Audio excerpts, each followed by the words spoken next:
Quan estàvem preparant l'edició la gent de la Junta i estàvem veient que estàvem treballant sobre debatre les idees, transformar el món, en aquells moments que anàvem preparant això es començava a preparar tot el procés d'eleccions europees i vèiem que d'alguna manera el que ens estava passant és que se'ns havia trencat el que és el pacte social que teníem fet. Ens estaven destrossant tot, ens ho estan traient tot. Llavors veiem que seria bo que poguéssim reflexionar una mica sobre aquests temes i de fet demà, la ponència que tenim, en parlarem de com és l'Europa que en volem. Llavors quan anàvem veient això vam dir, home, potser val la pena que tots siguem conscients que l'estat del benestar que tenim, d'on ha sorgit, per què ha sorgit, qui ha estat lluitant per ell, des de quan ho tenim, per què ho tenim. Perquè d'alguna manera, si som capaços d'entendre que va ser després de la Segona Guerra Mundial, quan aquest esperit d'unitat que hi havia a la societat, que volia fer que hi hagués una societat que fos més fraternal, més justa, que podia lluitar per tenir una educació, una sanitat, i es va aconseguir fer, i es va aconseguir anar construint. Volíem que no hi haguessin aquestes diferències que ara també tenim, que s'enriqueixen més uns i els altres ens anem empobrint més, per tant tenim més desigualtats. Aquesta noble idea van ser, d'alguna manera,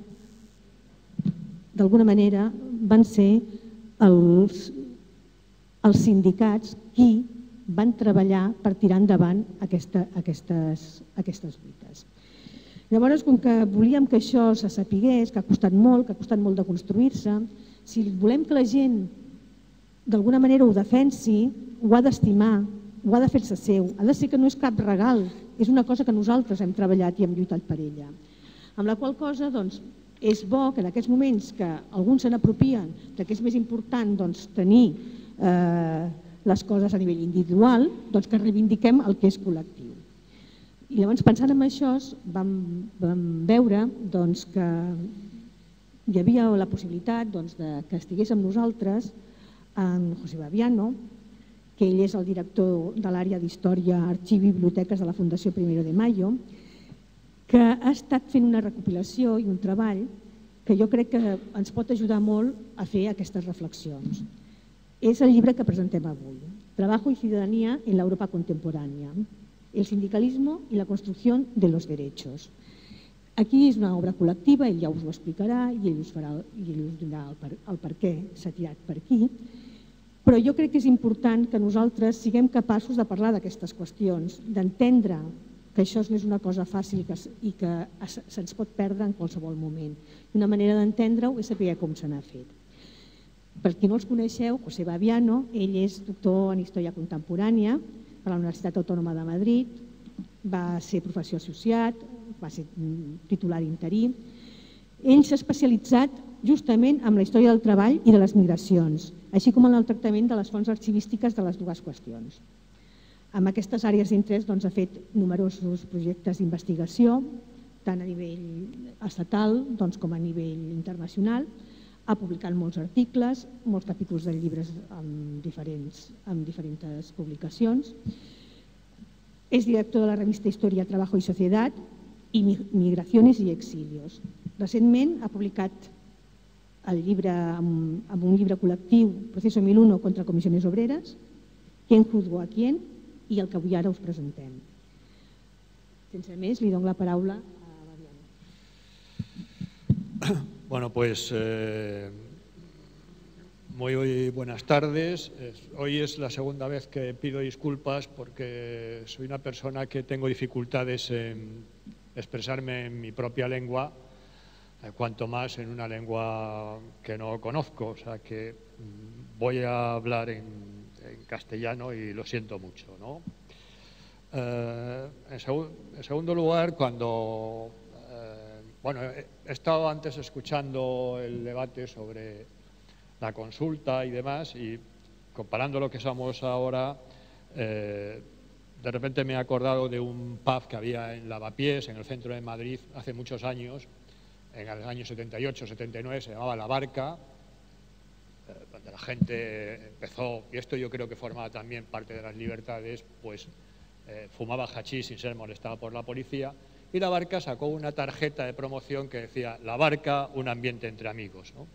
Así que esto es una especie de vuelta que yo estoy encantado, ¿no?, que estemos aquí entre amigos.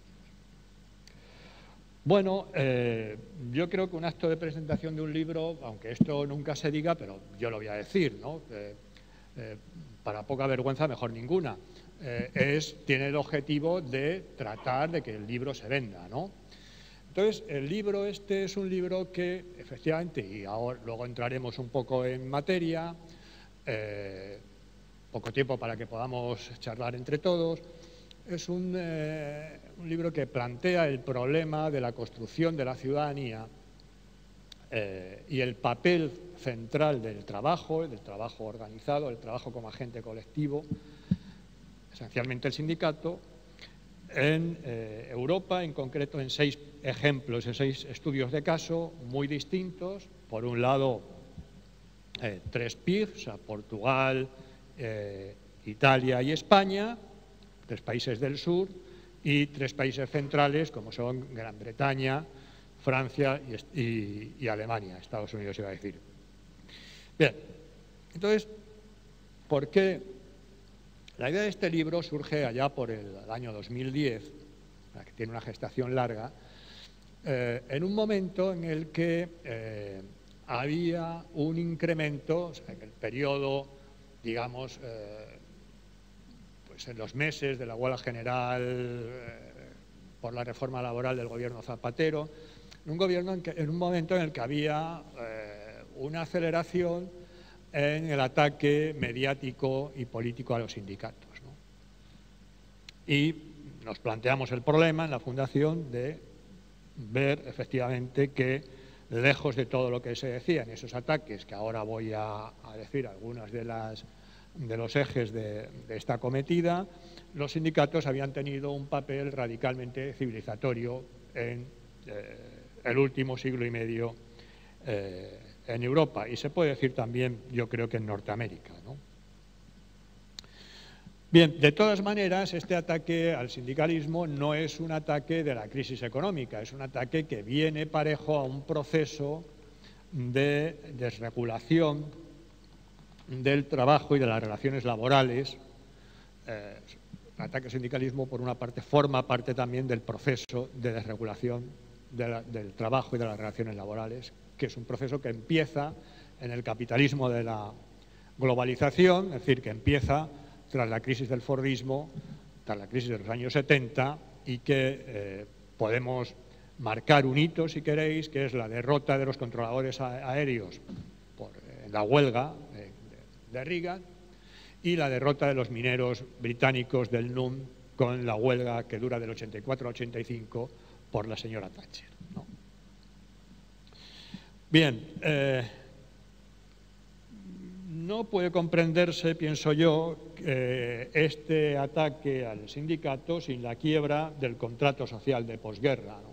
O sea, sin la quiebra del contrato social de tipo keynesiano, de tipo fordista, que empieza a erosionarse este contrato social en estos mismos años que planteo, y que yo creo que culmina en una ruptura después de la reunión, por tomar también, los historiadores tenemos esta manía de poner fechas concretas a todo, pues pongámosle la fecha de la reunión del ECOFIN del 8 y 9 de mayo, a partir de la cual el gobierno Zapatero cambia la prioridad de la lucha por el desempleo por el déficit, de la lucha contra el déficit, ¿no? Bien, pues yo creo que, haciendo una breve recapitulación,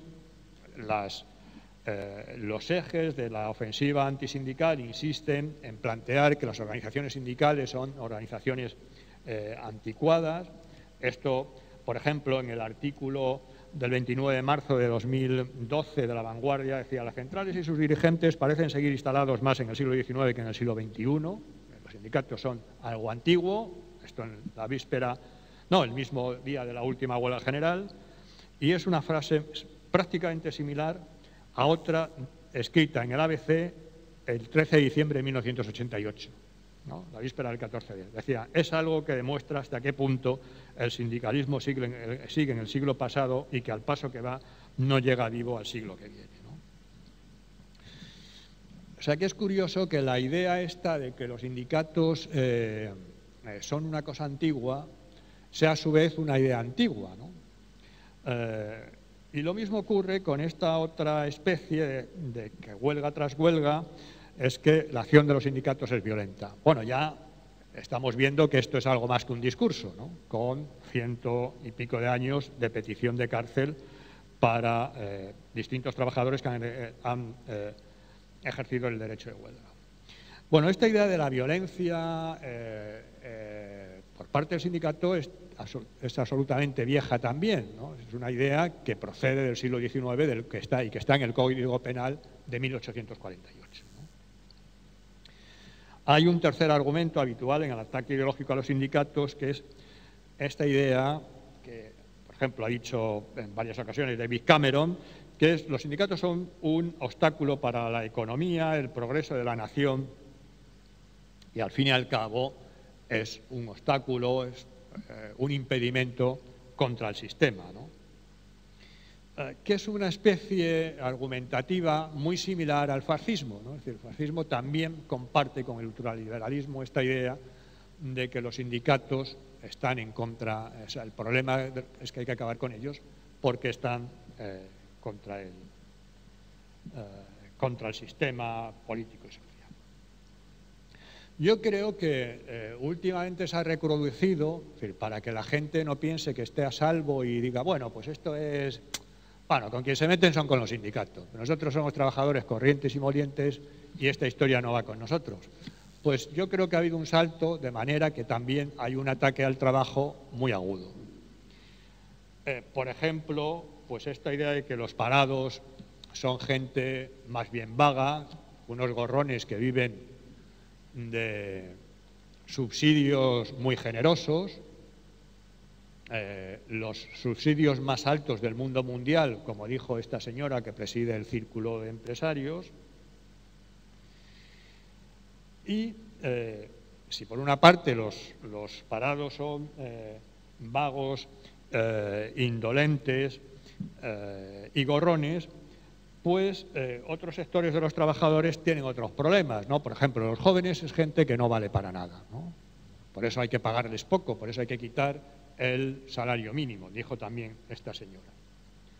Y ahora, por ejemplo, en una nueva vuelta de tuerca, son las mujeres las que no... Bueno, son esta especie, que es lo que pensará Rosell, que, bueno, pues han venido, de repente les ha dado por apuntarse al INEM para cobrar como unas gorronas más a la fiesta esta de los subsidios, ¿no? Es decir, que hay un ataque, digamos, ideológico desde el punto de vista del liberalismo a los sindicatos y también a los trabajadores, y la característica que tiene el ataque a los trabajadores fundamental es enfrentar a unos con otros, ¿no? O sea, a los parados, a los que están sindicados con los que no están sindicados, a los parados con los que trabajan, que son unos privilegiados. El problema del paro es que hay gente que tiene excesivos derechos, como vosotros sabéis, y entonces la solución a este problema es eliminar privilegios hasta tal punto que si los salarios bajasen a cero, pues tendríamos el pleno empleo, ¿no? Ese sería, digamos, el horizonte. Bueno, no me quiero extender más porque esto lo conocéis vosotros muy bien, también esta idea de la financiación, la idea de los liberados, etcétera, etcétera. Entonces, la idea del libro y un poco lo que planteo a discusión es la centralidad del trabajo en el movimiento obrero en la construcción de la ciudadanía en Europa, ¿no? Y de tal manera que la actuación, que esto lo ha hecho las organizaciones sindicales, trascendiendo el ámbito puramente laboral, ¿no? Y afectando, más allá de los trabajadores, al conjunto de la ciudadanía. Yo creo que, para ilustrar eso, el primer ejemplo claro y evidente es el combate por el sufragio universal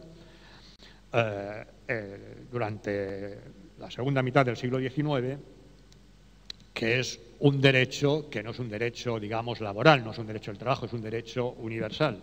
Es verdad que inicialmente es un combate por el derecho universal, por el sufragio universal masculino. Y otro ejemplo en el que vemos cómo la acción del sindicato va más allá de lo estrictamente laboral y ocupa el espacio de la ciudadanía es la lucha por recobrar las libertades en España, en el caso de las comisiones obreras, en Francia, en la resistencia en el año 44, las organizaciones sindicales británicas contra las ligas fascistas en los años 30 y el Partido Nacional Británico en los años 70. ¿no? Quiero decir también en relación a otro asunto, a este del sufragio universal, que recordar una cuestión, y es que los regímenes liberales del siglo XIX, es decir, los regímenes posteriores a las revoluciones burguesas, no fueron regímenes democráticos, ¿no? En Gran Bretaña, en el año 40, en Inglaterra, perdón, en el año 40 votaba el 3,5% de la población y en Francia el 1%, ¿no? Es decir, que además de los derechos del trabajo, de los derechos de negociación colectiva, del derecho a sindicación y el derecho de huelga, que son básicamente los derechos privativos, hay una acción por los derechos de ciudadanía o derechos que inicialmente son derechos del trabajo se convierten en derechos de ciudadanía, porque la sanidad, por ejemplo, y el sistema, digamos, de seguridad social tiene su origen en la legislación sociolaboral, ¿no? Que no es una legislación de protección universal, ¿no? Y esta dimensión política, que se expresa tanto en el centro de trabajo como fuera del centro de trabajo, aparece tanto en el sindicalismo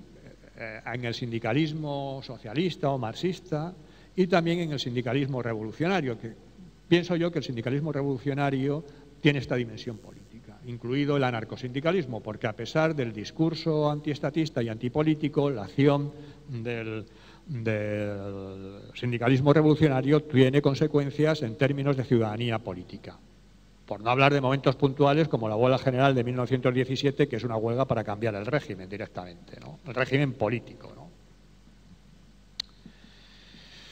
Bueno, además es necesario entender que el déficit de ciudadanía, o sea, la exclusión de la condición ciudadana de los trabajadores y las trabajadoras fue percibido por los propios trabajadores y las propias trabajadoras como la causa de las malas condiciones de vida, ¿no?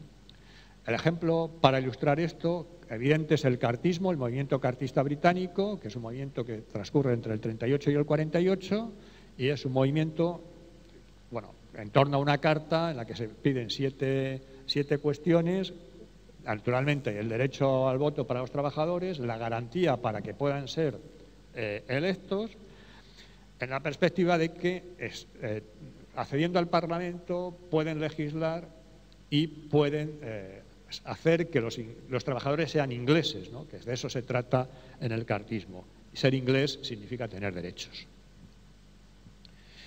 Bueno, dicho todo esto, o sea, una vez que convenimos en que el sindicalismo tiene una dimensión política y que más allá de los derechos del trabajo ha extendido los derechos de ciudadanía en general, los derechos civiles y los derechos, más allá de los derechos sociales, los derechos políticos también, el problema que se nos suscita, o la paradoja que se nos suscita, es que el sindicato no es una organización de ciudadanos y de ciudadanas. El sindicato es una organización de trabajadores y trabajadoras. Y esto no remite a la ciudadanía, esto remite a la clase, ¿no?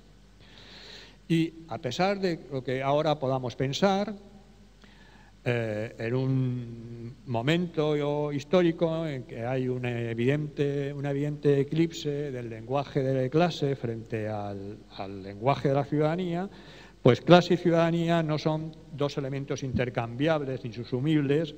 Clase y ciudadanía responden a lógicas distintas y a discursos distintos. Esto puede parecer contradictorio con lo que decía antes, ¿no? Y es que en realidad la relación entre clase social y ciudadanía es una relación compleja, siendo por una parte la historia del sindicalismo un capítulo de la historia de la ciudadanía y un capítulo fundamental, pues hay que decir que, por ejemplo, esta relación compleja se suscita desde hace tiempo en el pensamiento sociológico en el año 49, en un ensayo clásico, que yo creo que todo el mundo que escribe un ensayo sobre ciudadanía cita a Marshall un texto que se llama precisamente Ciudadanía y clase social, ¿no? Al que luego me voy a referir. Bueno, además, y para añadir elementos de complejidad a esta relación, ha habido veces a lo largo de la historia del movimiento obrero en el que, en palabras de Godemar, yo creo que fue en el libro aquel de El orden y la producción, decía Godemar, dice, el proletariado hubo veces que buscando la revolución encontró los derechos, ¿no? En una cita de Álvarez Junco, que es un historiador, pero que es más conocido porque escribe con bastante frecuencia en El País, dice Álvarez Junco, dice, en etapas posteriores a los años 40 al 19, dice, el movimiento obrero conoció una radicalización revolucionaria que implicaba un relativo desinterés por las actividades de previsión social. Y entonces, es casi una ironía de la historia, el Estado, atemorizado, ofrecía reformas entre las que se incluían sistemáticamente el fomento y protección de las mutualidades e instituciones de previsión, ¿no? Y hay más ejemplos.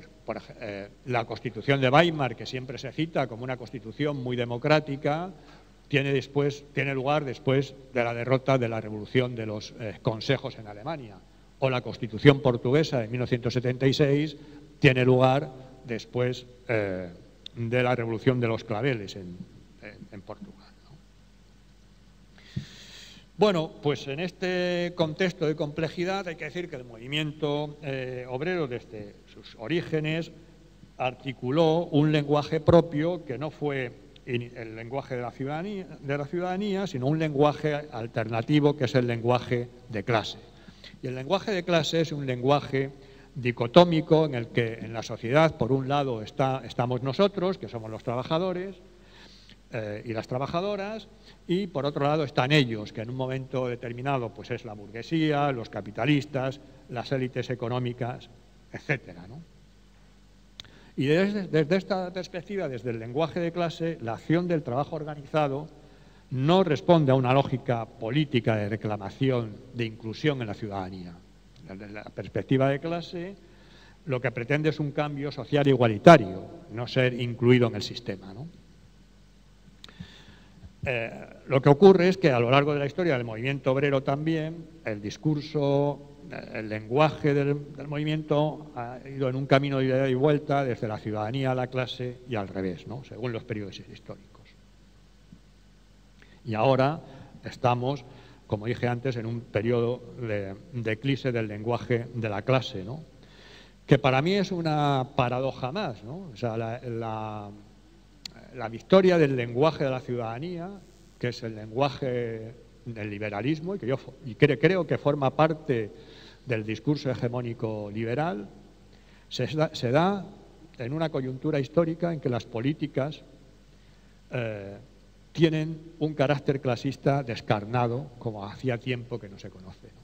Esta idea de cuando defiende el gobierno español las reformas educativas, diciendo, bueno, pues esto más o menos dicen que no tiene dinero, pues que no estudie, defendiendo lo que se defiende a la hora de defender la austeridad, ¿no? O más simplemente, en otros términos, cuando dicen en el Parlamento, cuando se está hablando del subsidio a los parados y dice una diputada del Partido Popular que se jodan, etcétera, etcétera. Bueno, pues en este contexto el lenguaje de la ciudadanía está en la cumbre y oculta el lenguaje de clase, ¿no? Entiendo yo que desde el otro lado sí hay una idea de clase hipertrofiada, ¿no? El problema es que los de enfrente, que nunca hablan de las clases, ahora sí tienen una conciencia de clase. No, bueno, es ya un tópico decir esto de Warren Buffett, pero claro que hay lucha de clases y la vamos ganando nosotros, ¿no? Bueno.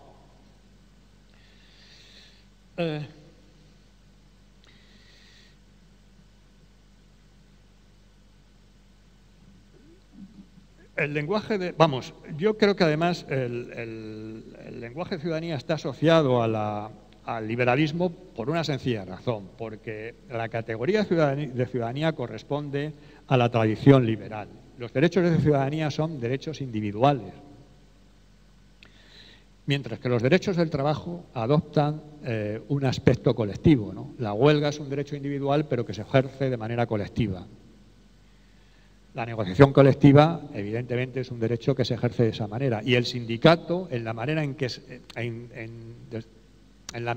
es un agente colectivo que interviene en la relación de trabajo, pues para corregir la asimetría de poder que existe entre capital y trabajo, pues se compadece poco con la idea de individual de ciudadanía, ¿no?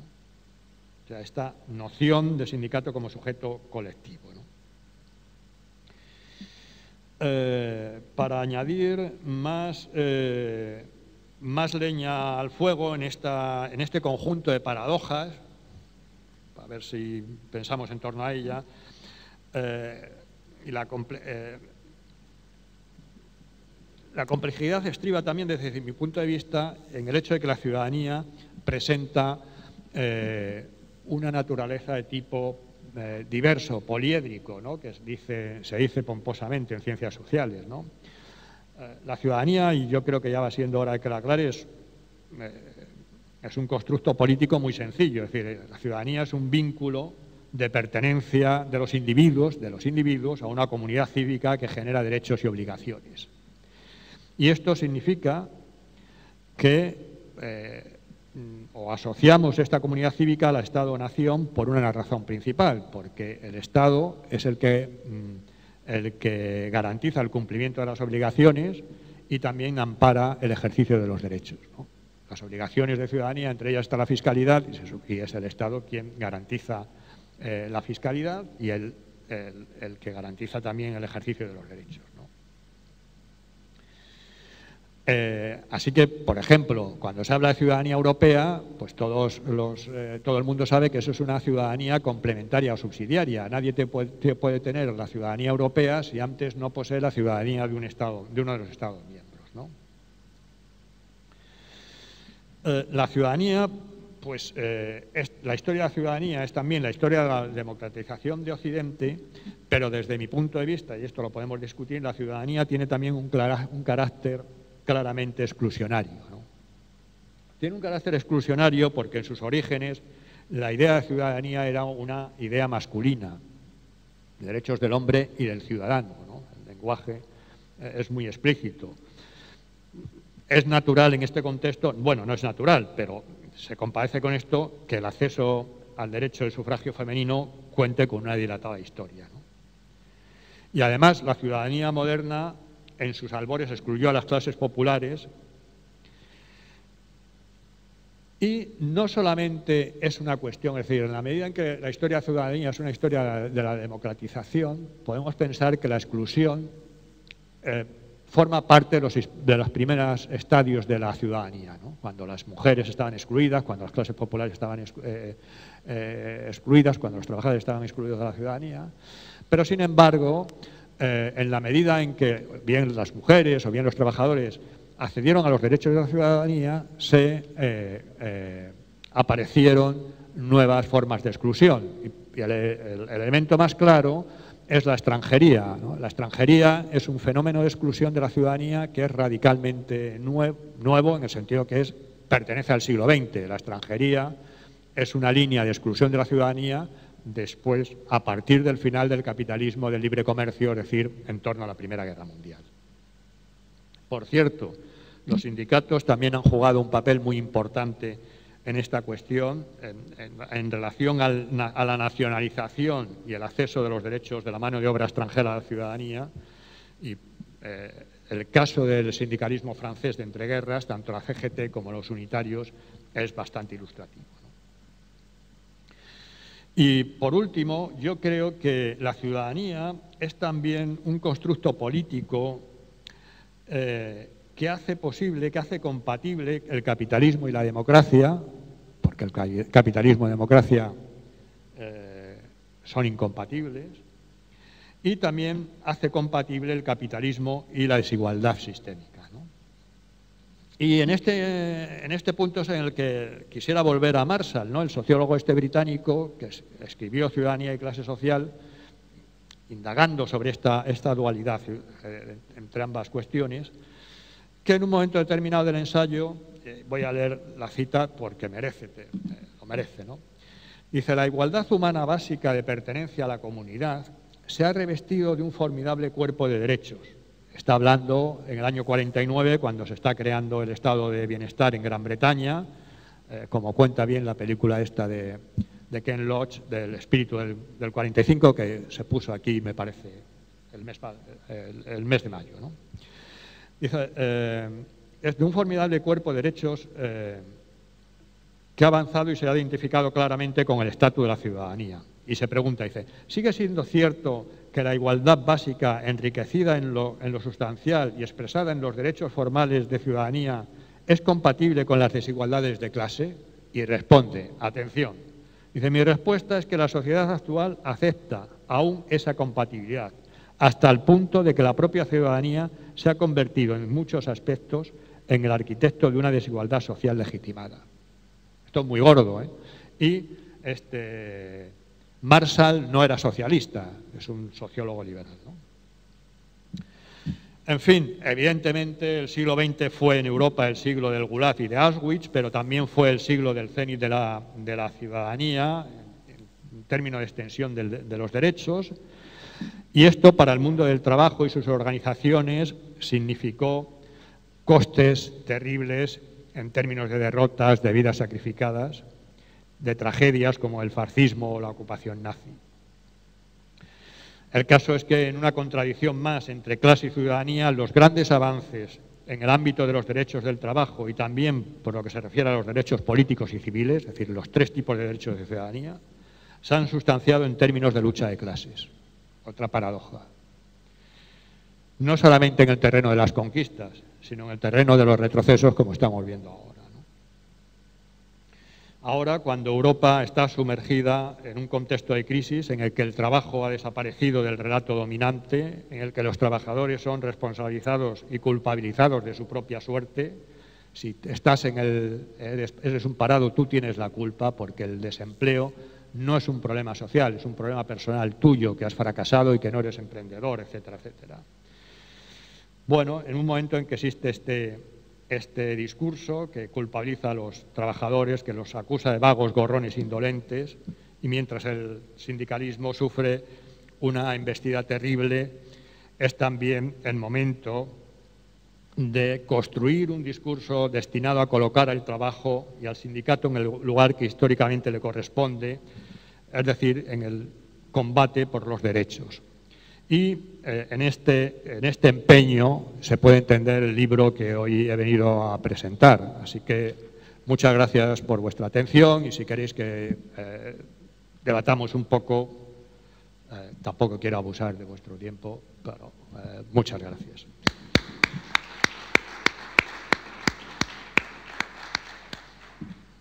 Moltes gràcies, Babiano. Si voleu fer una petita conversa, tenim alguns minuts més per poder-ho fer, i ja heu vist que ell sempre és molt, diguéssim, obre moltes portes, no sentencia, obre camins per poder comentar. Així que, si us sembla, si algú que vulgui comentar alguna coseta, doncs tenim una mica de temps.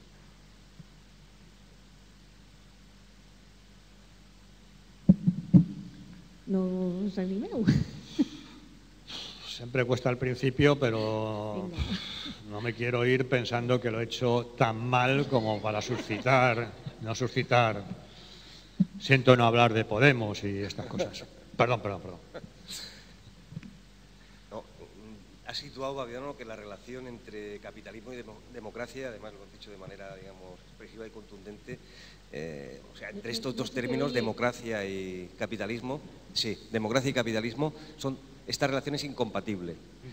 Es incompatible. Bueno, tú sabes que hay otras visiones, lo digo para que, si puedes, un poquito más, extenderte sobre el asunto de la naturaleza de esa incompatibilidad, ¿no? Porque algunos pueden interpretar que realmente es una relación conflictiva, o complicada, o no unidireccional, es decir, capitalismo y democracia como si fueran las dos cabezas de una misma cosa. Tú planteas que en realidad son cabezas de cuerpos distintos. Entonces me gustaría que explicaras un poquito más eso, por favor.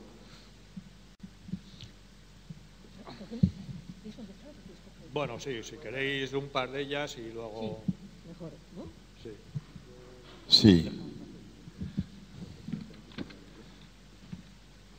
A ver. Has hablado de trabajo, sindicalismo y ciudadanía. Y bueno, has dicho lenguaje de clase, lenguaje de ciudadanía. Hay toda una construcción. Ahora también se oye mucho que las ideas y el lenguaje clásico, y sobre todo del sindicalismo y de lo que es movimiento obrero, no sirve, no quieren. ¿no? Se busca un lenguaje, no sé, moderno, postmoderno, no sabemos exactamente, pero ¿cómo ves también esa construcción? Es decir, en la medida que se rechaza todo lo que puede adaptarse pues, al sistema social y político, también se busca un lenguaje para esto. Muchas veces, pues muy, eso que dice, ni de derechas ni de izquierdas, muy confuso, gente que o trabaja en cierto tipo de profesiones que no son, pues, o no tienen profesiones, están sin trabajo, ¿no? Este es el escenario muy potente que hay. ¿Cómo se vería eso desde ese trabajo del libro que habéis realizado?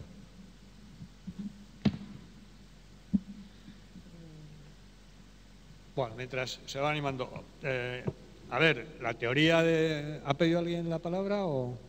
Bueno, si no, la teoría clásica es que precisamente el capitalismo es la esencia de la democracia, porque el mercado es la democracia, es decir, porque el mercado te permite elegir lo que tú quieres entre una oferta y la demanda, ¿no? Pero esto sabemos que es una falacia, ¿no? Porque en realidad el liberalismo es una utopía reaccionaria. El libro, digamos, más poderoso sobre esto es el libro de Karl Polanyi, que la gente de antropología lo conocéis, La gran transformación. Y Polanyi lo que cuenta es que la utopía del mercado desemboca en el nazismo. Esto es una idea muy interesante, ¿no?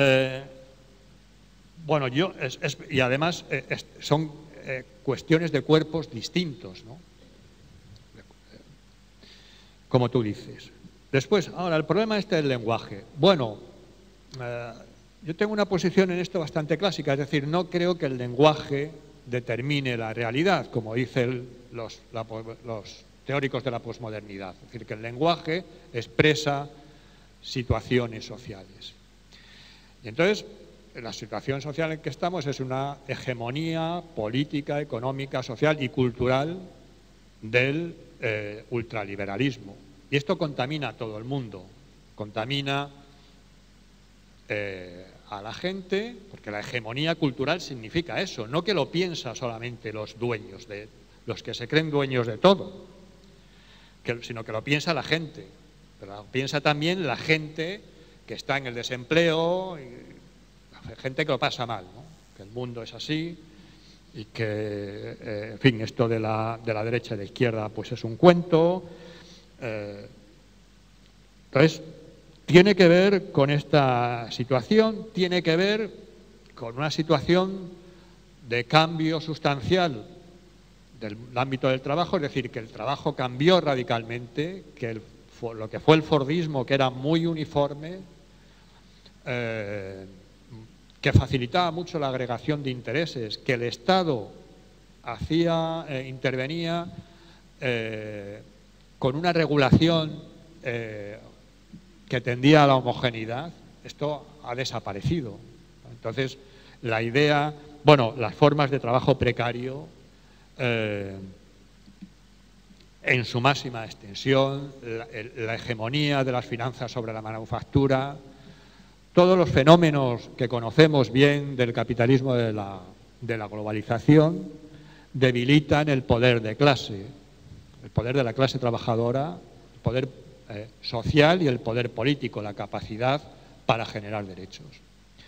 Entonces, detrás de todo esto está este problema del lenguaje. Ahora bien, también pienso una cosa, o sea, esto nunca es... no tendamos a hacer análisis en las que la responsabilidad siempre son de terceros. Yo estoy de acuerdo con Trentin en una cosa. La izquierda, a partir de la crisis del fordismo, para la izquierda política, a partir de la crisis del fordismo, el trabajo dejó de ser central. Y esto también tiene consecuencias políticas para la propia izquierda. La izquierda compró esta idea, la socialdemocracia claramente, de programas para clase media, ¿no?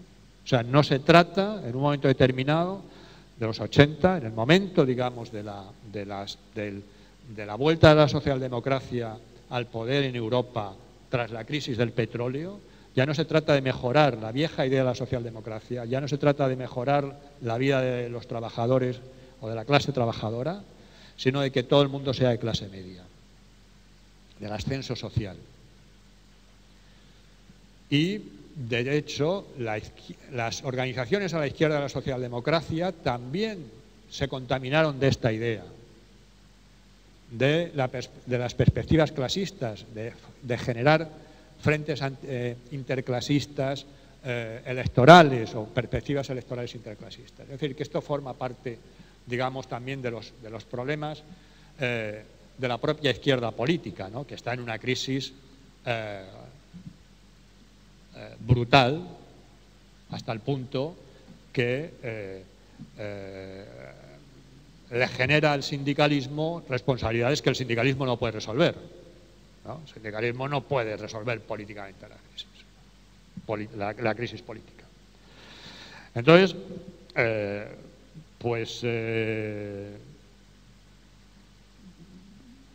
en fin, no te he dado una respuesta en el sentido de que eso nos sirva para salir a la calle y decir, bueno, ahora tenemos que cambiar, o está bien decir esto de los de arriba y los de abajo, etcétera, etcétera.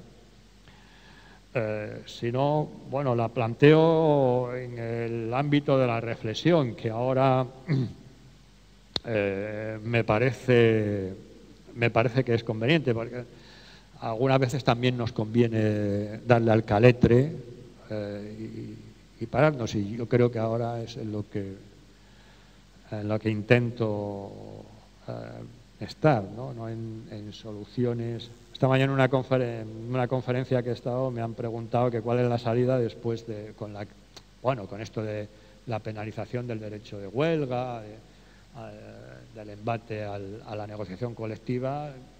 Y le digo, bueno, si yo supiera la salida, no podría volver el lunes a mi oficina, porque no me recibirían sabiendo la salida y no habiéndola dicho allí, ¿no?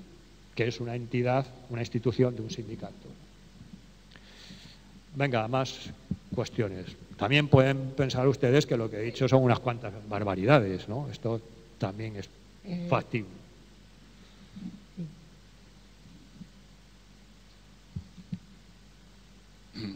Hola, vamos a ver, en el tema de la ciudadanía, tú planteas la relación ciudadanía-clase. Creo que la ciudadanía es, el dominio ideológico por parte de la derecha de la ciudadanía es cuando la ciudadanía se presenta como un campo en el que no hay conflicto social. Creo que la ciudadanía, los derechos de ciudadanía es un constante campo de batalla. Y como constante campo de batalla en el que se debate esa hegemonía, ¿no?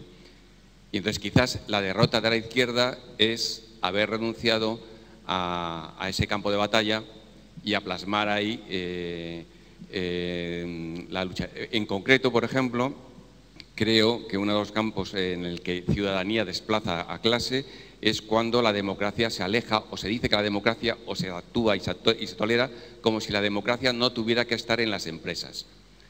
La democracia está en las empresas, en la negociación colectiva, pero se ha aceptado cada vez más socialmente que el amo es el dueño de la empresa, es el amo.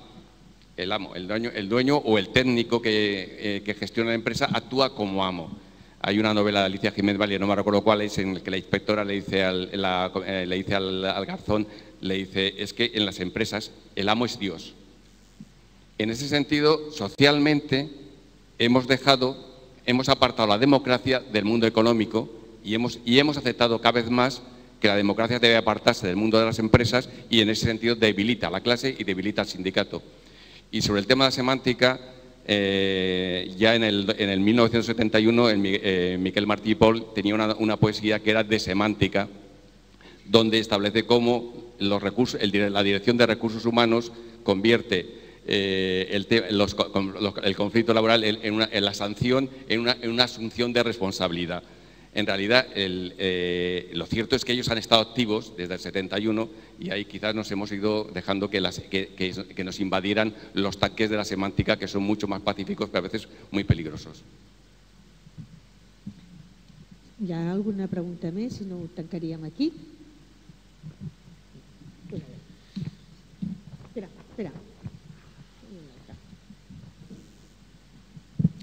Al final me he decidido.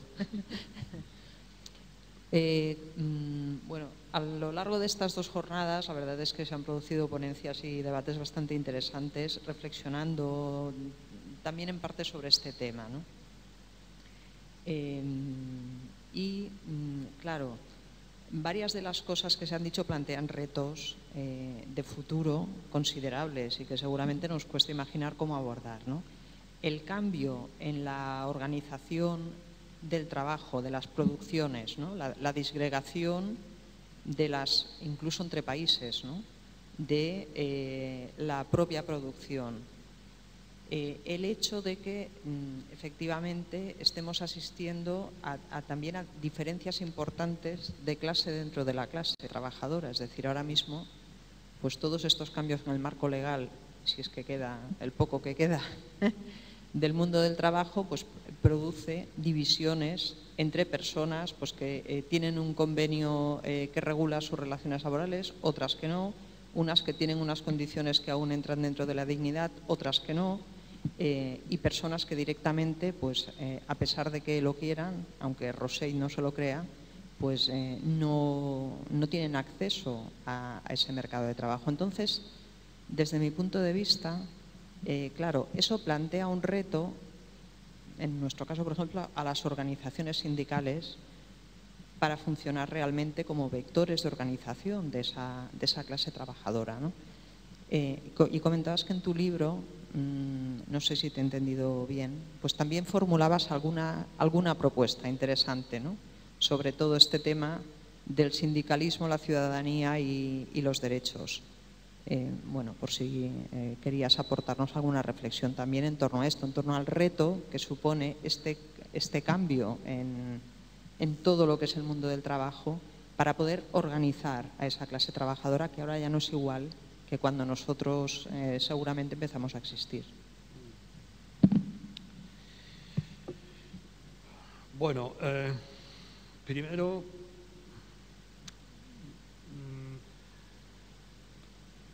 hay una cosa, por encima de cualquier debate, es evidente que el combate por los derechos es un combate elemental, ¿no? O sea, no lo pongo en duda. No estoy seguro de esto que has planteado, de que si la ciudadanía es el espacio en el que se dirime la hegemonía. No estoy seguro. Y luego, claro, has planteado un problema que es muy gordo, ¿no? Claro, efectivamente, esta cuestión de la ciudadanía dentro... Es que yo creo que con el micrófono este retumba y se oye peor. O sea, es que a vosotros dos casi no se entendía. O sea, había buen volumen, pero no se entendía. Bueno, este problema de la democracia en las empresas, ¿no? De la ciudadanía, de los derechos de ciudadanía en las empresas, que evidentemente al único agente que le corresponde es al sindicato. Ningún movimiento social puede hacerse cargo del combate por la ciudadanía en las empresas. Pero claro, es que en el ámbito del espacio de la empresa tenemos un problema, ¿no? Y es que ahí es el núcleo de la lucha de clases.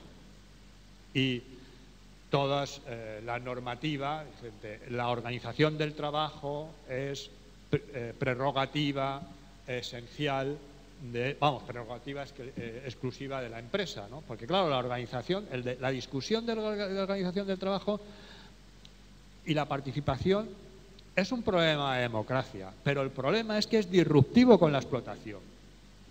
Esta es la complejidad y de hecho, hombre, yo tengo la impresión de que esto es una cuestión que hace ya mucho tiempo que no se plantea. Esto no lo he dicho yo esto se lo he oído a López Bulla hace tiempo, ¿no? El del vaciamiento de la negociación, precisamente en un debate sobre Trentín, ¿no? Porque bueno, es que es lo que dice Trentín, dice, bueno, el sindicalismo ha habido un momento en que ha gestionado la mejora del salario y tal, la pelea por el salario, pero ha renunciado a esta dimensión, digamos, de pugna por el poder, pero que ahí de lo que yo creo que más o menos lo que en definitiva estás hablando es del poder en planta, que es el núcleo básico de la lucha de clases. Bueno, yo estoy totalmente de acuerdo, que yo creo que existe también, entre paréntesis. Bueno, estoy totalmente de acuerdo que es determinante en toda esta historia. No he querido insistir porque, como es más conocido, pero esto del cambio en la organización del trabajo, las subcontrataciones, cambios organizativos y cambios normativos, porque muchos de los cambios sin la intervención, claro, la historia esta de regulación se produce una vez que interviene el Estado, ¿no? Que crea normas que desregulan, ¿no? Y que fragmenta no solamente el poder de los trabajadores y las trabajadoras, sino las identidades, ¿no? Ahora mismo, pues la Universidad Politécnica de Madrid le acaba de ganar a los trabajadores, bueno, comisiones obreras le ha ganado a la universidad ante el Supremo la readmisión de 153 interinos. Entonces, ¿qué dice el rector magnífico? Pues ahora vais a tener un ERE de 500. ¿Y cuál es la especie que circula? Joder, estos de comisiones nos han metido en este lío por salvar a los interinos y esa especie la va vendiendo el CSIC. Y la gente compra ese tipo de cosas, ¿no? Y hay elecciones sindicales en invierno, vamos a ver qué va a pasar. Y luego, claro, después de es una historia, yo creo, prosaica, pero que tiene su interés, ¿no? Porque, claro, de 300 personas que echaron de una atacada, calculamos que se movilizaron el 40%. Y cuando estás ahí, te dicen, joder, es que la madre que los parió, es que se lo merecen, ¿no? Porque ves que estás empujando y a los que van a echar no aparecen, ¿no? Estos son los problemas que tenemos y cómo, pues a base de la experiencia, como siempre, desde el siglo XVIII, desde que lo contó Thomson, esa magnífica obra de la situación, no, de la formación de la clase obrera en Inglaterra. Sin embargo, el otro día en El País leí una noticia que me pareció muy interesante. La noticia es la siguiente, al haber leído también, tiene que ver con estas cosas. Bueno, en Berlín hay mucha gente joven emigrada, entonces hay muchos de estos que se dicen exiliados económicos, marea granate, oficina precaria para atender a los que tienen problemas. Bueno, pues hay una empresa que ha contratado enfermeras y tal, y les va mal. Les va mal, que les pagan 300 euros al día, que les ponen a limpiar, etcétera, etcétera. Claro, bueno, ellos hacen colectas para los pocos gastos, pero claro, llega un momento que se dan cuenta de una cosa, es decir, ¿quién va a hablar con la dirección? ¿La oficina del precario? ¿A qué les ha conducido? A hablar con Verdi, la Federación de la Química, creo que es de la DG. Es